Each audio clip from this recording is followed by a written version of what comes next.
जय श्री हरि। श्रीमद्भागवत महापुराणम पंचमः स्कंधः अथ एकादशोऽध्यायः। अब हम श्रीमद्भागवत महापुराण के पंचम स्कंध में 11वां अध्याय सुनते हैं। श्री गणेशाय नमः।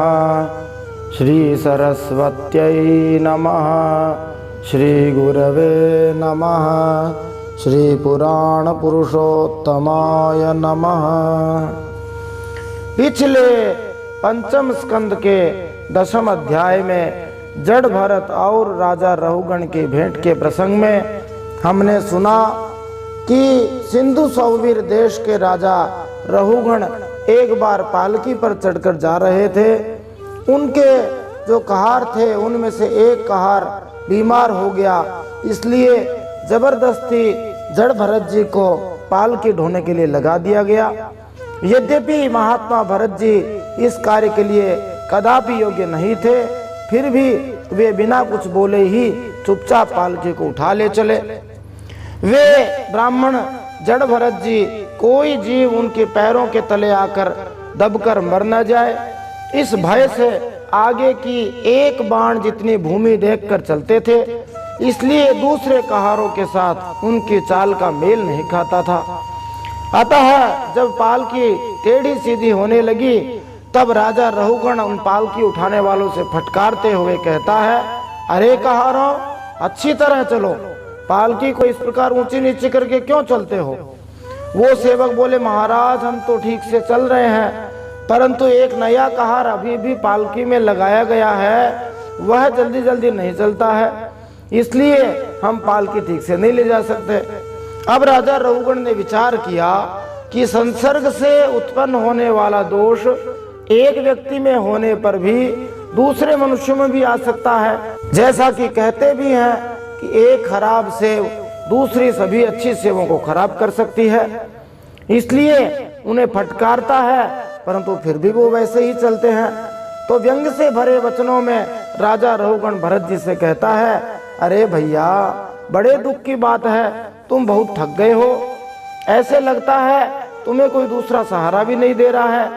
इतनी देर से तुम पालकी भी अकेले ही ढो के ले जा रहे हो, और तुम्हारा शरीर भी मोटा ताजा और हट्टा कट्टा नहीं है, ऊपर से बुढ़ापे ने तुम्हें घेर रखा है। इस प्रकार से ताने मारने लगे, जबकि जड़ भरत जी मोटे ताजे युवा भी थे और शक्तिशाली भी थे। परंतु जड़ भरत जी ने इसका भी बुरा नहीं माना। धन्य है ऐसे महापुरुष। क्यों नहीं माना? क्योंकि वे समझते थे कि यह सारा कार्य अविद्या का, मोह का, अज्ञान का कार्य है।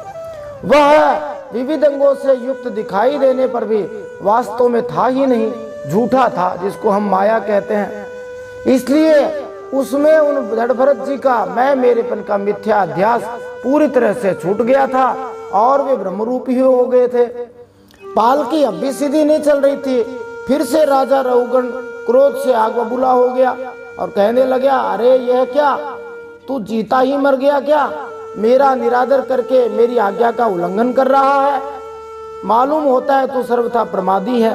अभी तेरा इलाज किए देता हूँ, तब तेरे होश ठिकाने आएंगे। राजा रहुगण को राजा होने का अभिमान था, इसलिए इस प्रकार की अनाप शनाप बातें बोले जा रहा था। अपने आप को बड़ा ही विद्वान समझता था, पंडित समझता था। उसकी ऐसी कच्ची बुद्धि देखकर भरत जी को उसके ऊपर दया आई, इसलिए उन्होंने उसे समझाना शुरू किया। जड़ भरत जी ने कहा, तुम जो कह रहे हो ठीक है, उसमें कोई उलाहना नहीं है। यदि भार नाम की कोई वस्तु है तो ढोने वाले के लिए है, और यदि कोई मार्ग है तो चलने वाले के लिए है, और मोटापन है, पतलापन है, वो भी शरीर का ही है। ज्ञानी लोग ऐसी बात नहीं करते। मोटा पतला, शारीरिक बीमारी, मानसिक बीमारी, भूख प्यास, भय, बुढ़ापा, नींद, ये सब तो शरीर के धर्म हैं। आत्मा का इनमें से कोई भी धर्म नहीं है। वास्तव में भार तो उसे ही लगता है जो उसको अपने सिर पर रखा हुआ है, अथवा मार्ग भी उसी के लिए है जो उसके ऊपर चलना चाहता है अथवा चल रहा है। जड़ भरत जी कहते हैं, तुम राजा हो और मैं प्रजा हूँ, इस प्रकार की भेद बुद्धि के लिए मुझे व्यवहार के अलावा और कहीं भी अवकाश दिखाई नहीं देता। और परमार्थ दृष्टि से देखा जाए तो किसे स्वामी कहें और किसे सेवक कहें। इस प्रकार जब उपदेश दिया तो रघुगण के हृदय के अंतःपटल खुल गए और उसको तत्व जिज्ञासा का अधिकारी समझा। और रघुगण ने जड़ भरत जी से निवेदन किया, कहा कि मुझे इंद्र के वज्र का भी भय नहीं, महादेव जी के त्रिशूल से भी भय नहीं, यमराज के दंड से भी भय नहीं, अग्निदेव, सूर्यदेव, चंद्रदेव, वायु, कुबेर, इनके अस्त्र शस्त्रों का भी भय नहीं है, तो फिर किसका भय है? तो ब्राह्मण कुल के अपमान से बहुत डरते हैं, क्योंकि ब्राह्मण बड़े तपस्वी होते थे। रघुगण कहते हैं कि मैं तो आत्मज्ञानी मुनियों के परम गुरु और साक्षात भगवान श्री हरि की ज्ञान शक्ति के अवतार योगेश्वर भगवान कपिल से यह पूछने के लिए जा ही रहा था कि इस लोक में एकमात्र शरण्य कौन है जिसकी शरण में जाया जाए, क्या आप वे ही तो नहीं है? फिर वो एक प्रश्न उनको दृष्टांत देकर पूछते हैं, आपने कहा कि देह के धर्मों का आत्मा पर कोई प्रभाव नहीं पड़ता, तो ये बात समझ में नहीं आती।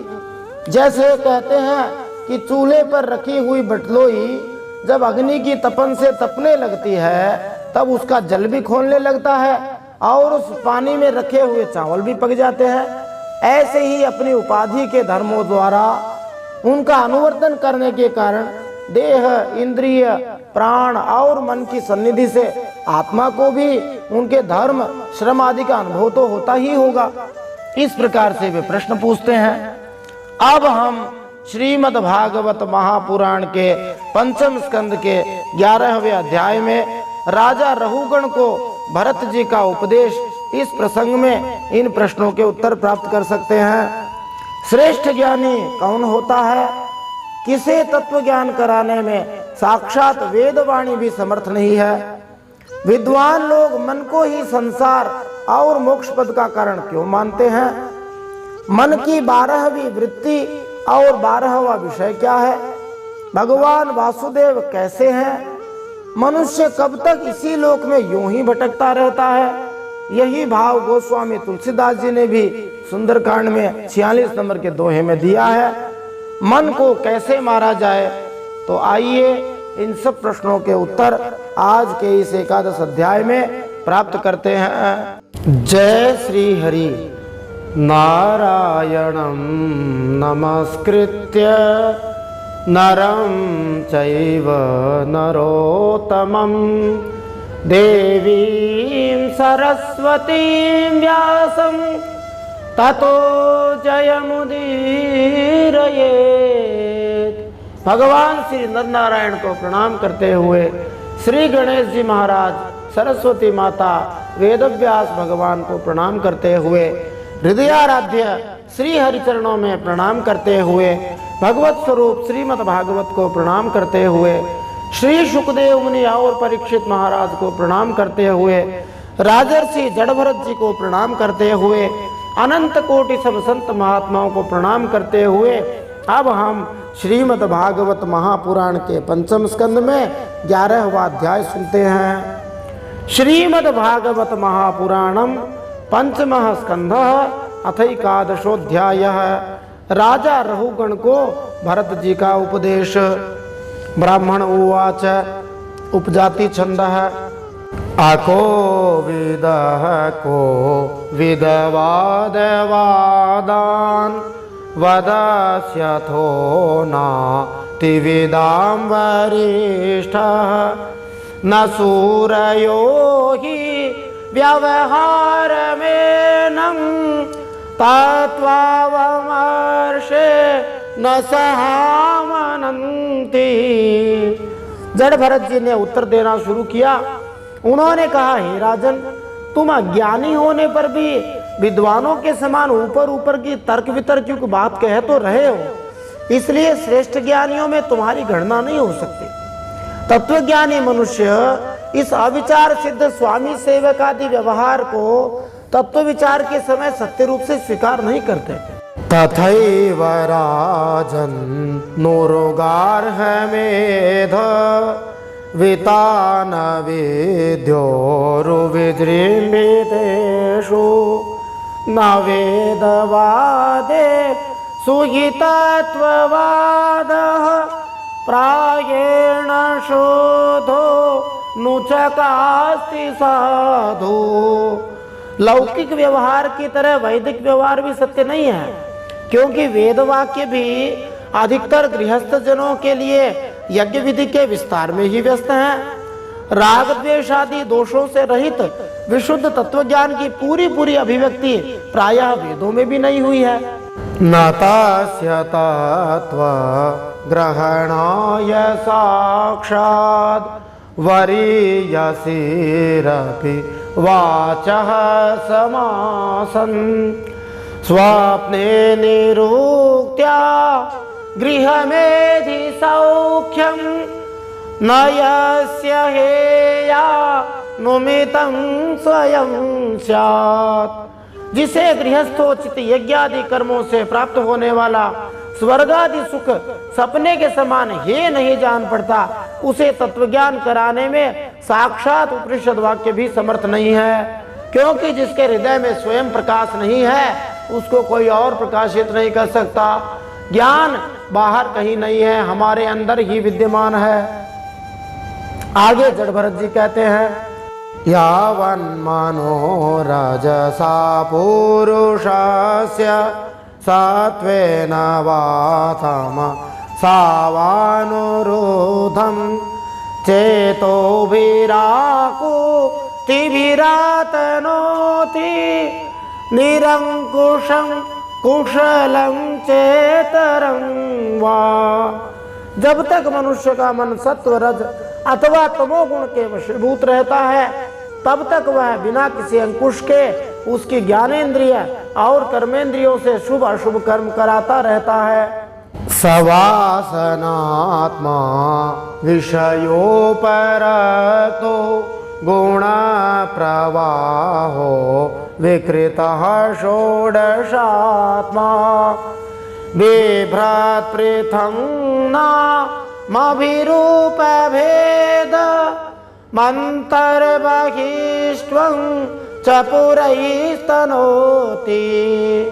यह मन वासना में विषयासक्त, गुणों से प्रेरित, विकारी और भूत एवं इंद्रिय रूप 16 कलाओं में मुख्य है।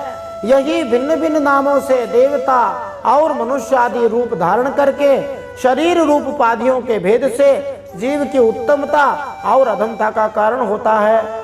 दुःखं सुखं व्यतिरिक्तं च तीव्रं कालोपपन्नं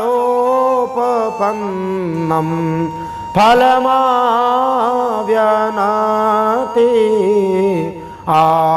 आलिङ्ग्य माया रचितान्तरात्मा स्वदेहिनं संसृति चक्रकूटः।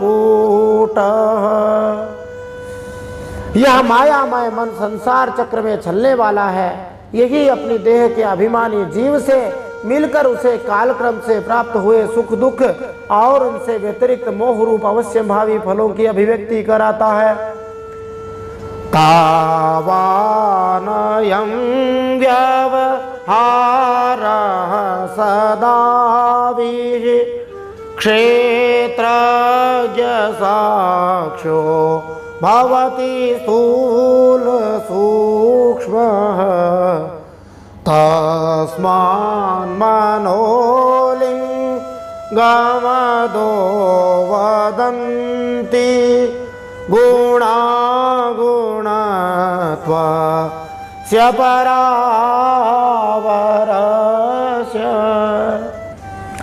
जब तक यह मन रहता है, तभी तक जागृत और स्वप्नावस्था का व्यवहार प्रकाशित होता है और उसी से जीव का दृश्य बनता है। इसलिए पंडित लोग, विद्वान लोग मन को ही त्रिगुणमय अधम संसार का और गुणातीत परमोत्कृष्ट मोक्ष पद का कारण बताते हैं। ये बार बार आया है कि मन ही मनुष्य के जन्म और मोक्ष का कारण बनता है।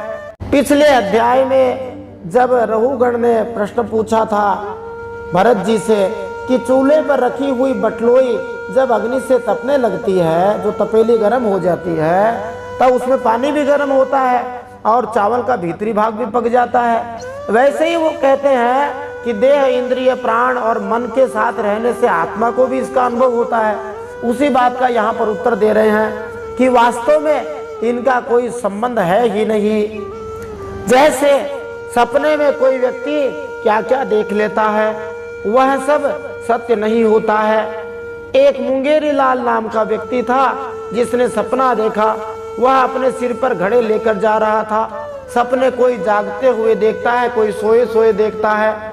मुंगेरी लाल जागते जागते सपना देखता है 4 घड़े सिर पर रखे हैं, उन घड़ों को बेचूंगा और 4 पैसे लाऊंगा, फिर 4 घड़े और बेचूंगा, 8 घड़े बनाऊंगा, फिर 8 पैसे हो जाएंगे, ऐसे 16, 32, 64, फिर मैं लखपति करोड़पति बन जाऊंगा। और अचानक से जो है मैं जब बड़ा धनपति हो जाऊंगा, मेरी पत्नी को कहूंगा कि ये घड़े तू ही ले जाया कर, ये घड़ों को नीचे उतार।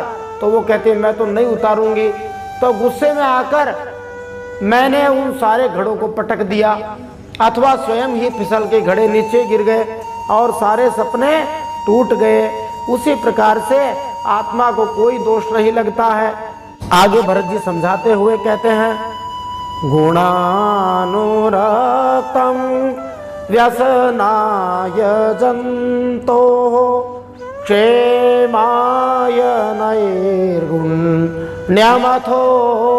मनः स्यात् यथा प्रदीपो घृतवर्तिमश्नन् शिखा सधूमा भजति जन्यदा स्वं पदं तथा गुण कर्मानुबद्धं वृत्तिर्मनः श्रयते न्यत्र तत्त्वम्। जो मन विषयों में आसक्त हो वह जीव को संसार संकट में डाल देता है, और वही मन विषयहीन हो जाए तो उसे मोक्ष पद प्राप्त करा देता है। जैसे घी से भीगी हुई बत्ती को खाने वाले दीपक से तो धुएं वाली शिखा मानी ज्योत निकलती रहती है, और जब घी समाप्त हो जाता है तब वह अपने कारण अग्नि तत्व में लीन हो जाता है। वैसे ही विषय और कर्मों से आसक्त हुआ मन तरह तरह की वृत्तियों का आश्रय लिए रहता है, और इनसे मुक्त होने पर वह अपने तत्व में लीन हो जाता है। एकादशासन मनसो हि वृत्तय आकूतय पंचधियोऽभिमानः मात्राणि कर्माणि पुरं च तासां वदन्ति एकादशवीरभूमिः। हे वीरवर, 5 कर्मेंद्रिय, 5 ज्ञानेंद्रिय और 1 अहंकार, ये 11 मन की वृत्तियां हैं, तथा 5 प्रकार के कर्म, 5 तन्मात्रा और 1 शरीर, ये 11 उनके आधारभूत विषय कहे गए हैं। गंधाकृति स्पर्श रस श्रवांसि विसर्गरत्यभिजल्पशिल्पाः एकादशं स्वीकरणं मामेति शय्यामहं द्वादशमेक आहु। गंध, रूप, स्पर्श, रस और शब्द, ये 5 ज्ञानेंद्रियों के विषय है। ठीक है। मलत्याग, संभोग, गमन, भाषण और लेना देना आदि व्यापार, ये 5 कर्मेंद्रियों के विषय हैं। तथा शरीर को यह मेरा है इस प्रकार स्वीकार करना अहंकार का विषय है।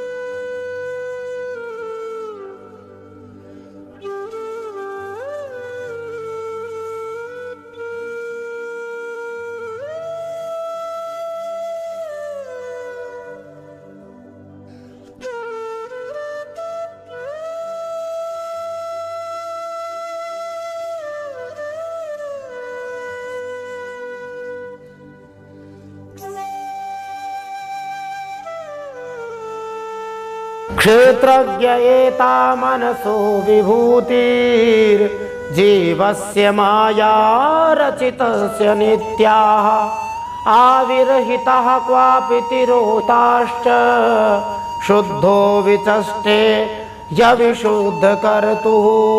ऐसा होने पर भी मन से क्षेत्रज्ञ का कोई संबंध नहीं है। यह तो जीव की ही माया निर्मित उपाधि है। यह प्रायः संसार बंधन में डालने वाले अविशुद्ध कर्मों में ही प्रवृत्त रहता है। इसकी उपर्युक्त वृत्तियां प्रवाह रूप से नित्य ही रहती हैं। जागते और सोने के समय वे प्रकट हो जाती हैं और सुसुप्ति में छिप जाती हैं। इन दोनों ही अवस्थाओं में क्षेत्रज्ञ जो विशुद्ध चिन्ह मात्र है, जिसको आत्मा कहते हैं, मन की इन वृत्तियों को साक्षी रूप से देखता रहता है। क्षेत्रज्ञ आत्मा पुरुषः पुराणः साक्षात् स्वयं ज्योतिरजः परेशः नारायणो भगवान् वासुदेवः स्वमाययात्मन्यवधीयमानः। यह क्षेत्रज्ञ परमात्मा सर्वव्यापक, जगत का आदि कारण, परिपूर्ण, अपरोक्ष, स्वयं प्रकाश, अजन्मा, ब्रह्मा आदि का भी नियंता और अपने अधीन रहने वाली माया के द्वारा सबके अंतःकरणों में रहकर जीवों को प्रेरित करने वाला, समस्त भूतों का आश्रय रूप भगवान वासुदेव हैं। इन्हीं को नारायण कहते हैं। यथा नीलः स्थावर जंगमाना मात्मस्वरूपेण निविष्टयेषेत् एवं परो भगवान् वासुदेवः क्षेत्रज्ञ आत्मेदमनु प्रविष्टः। जैसे वायु संपूर्ण स्थावर जंगम प्राणियों में प्राण रूप से प्रविष्ट होकर उन्हें प्रेरित करती है, वैसे ही वह परमेश्वर भगवान वासुदेव सर्वसाक्षी आत्मस्वरूप से संपूर्ण प्रपंच में ओतप्रोत है। न यावदेतान्तनुभृन्नरेन्द्र विधूय मायां वयुनोदयेन विमुक्त संगोजित षट्सपत्नो वेदात्मतत्वं भ्रमति तावत्। अब सुनो राजन, जब तक मनुष्य ज्ञानोदय के द्वारा इस माया का तिरस्कार कर सबकी आसक्ति छोड़कर तथा काम क्रोध आदि 6 शत्रुओं को जीतकर आत्म तत्व को नहीं जान लेता है, न यावदेतान्मन आत्मलिंगम संसारतापावपनं जनस्य यच्छोकमोहामय रागलोभ वैरानुबंधं ममतां विधत्ते। और जब तक वह आत्मा के उपाधि रूप मन को संसार दुख का क्षेत्र नहीं समझता, तब तक वह इस लोक में ऐसे ही भटकता रहता है, क्योंकि यह चित्त उसके शोक, मोह, रोग, राग, लोभ और वैर आदि के संस्कार तथा ममता की वृद्धि करता रहता है। इसी भाव को गोस्वामी तुलसीदास जी ने सुंदरकांड के 46वें दोहे में कहा, तब लगी कुशलन जीव कहूँ सपने हूँ मन विश्राम, जब लगी भजतन राम कहूँ शोक धाम तज काम। बिल्कुल हुबहू इन्हीं 2 श्लोकों का भाव एक दोहे में गोस्वामी तुलसीदास जी ने भर दिया। भ्रातृव्यमेनं तदब्रवीर्य मुपेक्षयाद्येधितमप्रमात्तः गुरोर्हरे शरणोपासनास्त्रो जगेद्व्यलेकं स्वयमात्ममोषम्। यह मन ही तुम्हारा बड़ा बलवान शत्रु है। तुम्हारे उपेक्षा करने से इसकी शक्ति और भी बढ़ गई है। यह यद्यपि स्वयं तो सर्वथा झूठा है, फिर भी इसने तुम्हारे आत्मस्वरूप को ढक लिया है। इसलिए सावधान होकर श्री गुरु और हरि के चरणों की उपासना के अस्त्र से इसे मार डालो। यहाँ पर भी श्री हरि को ही गुरु बताया है। गुरु और हरे है, माने कोई गुरु मिल जाए तो बढ़िया है, नहीं तो श्री हरि सबके गुरु हैं। गुरु के भी गुरु श्री हरि ही हैं। वे जगत गुरु कहलाते हैं और वास्तविक जगत गुरु हैं। जैसे बिना बेटे के बाप नहीं बन सकता, वैसे ही हरि दर्शन कराए बिना गुरु नहीं बन सकता। तो साक्षात श्री हरि ही गुरु हैं। इति श्रीमद्भागवते महापुराणे पारमहंस्यां संहितायां पंचम स्कंधे ब्राह्मण रघुगण संवादे 11ोऽध्यायः श्रीमन्नारायणार्पणमस्तु। इस प्रकार श्रीमद् भागवत महापुराण परमहंसों की संहिता पंचम स्कंद में ब्राह्मण और रहुगण संवाद में 11वां अध्याय भगवान श्रीमन्नारायण के चरणों में समर्पित हो।